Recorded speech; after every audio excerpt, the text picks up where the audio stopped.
જય શ્રી કૃષ્ણ મિત્રો, કેમ છો બધા? મજામાં? ફૂલ મોજમાં? તો સરસ. જો આપણને વકીલ સાહેબનો ફોન આવ્યો હતો, પછી આપણને એને બેહીને સમજાવ્યા કે તમારી જમીન મેલી એમ નથી, કોઈ ભવાની કે કોઈ શરીફળની કે કોઈ વિદ્યા કરી એવું કાંઈ હતું નહીં. અંધશ્રદ્ધાવાળું કાંઈ આમાં છે જ નહીં ભાઈ, ને અંધશ્રદ્ધામાં રહેતાય નહીં, નકર ભૂખે ભેળાઈ જાઓ. તો મેં કીધું સાહેબ, વકીલ સાહેબ, તો તમે અમારી જમીને મેલી કેમ કીધી? એ મેલી એમ છે કે તમારા આઈને આતાન મામાન માસીન મોહાળ ને કાકાન કાકીન કાકા કુટુંબના નામ છે એટલે મેલી છે.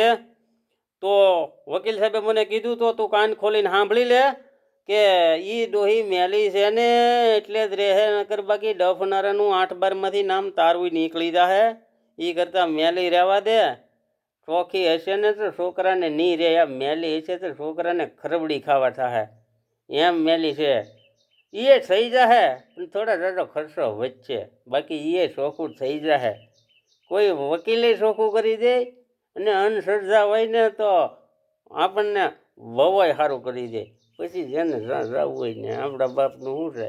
સારું લાગ્યું હોય કોમેન્ટ કરજો, નકર છું આવા વિડીયો સાંભળવા હોય તો મજા કરવી હોય તો બસ. જય શ્રી કૃષ્ણ.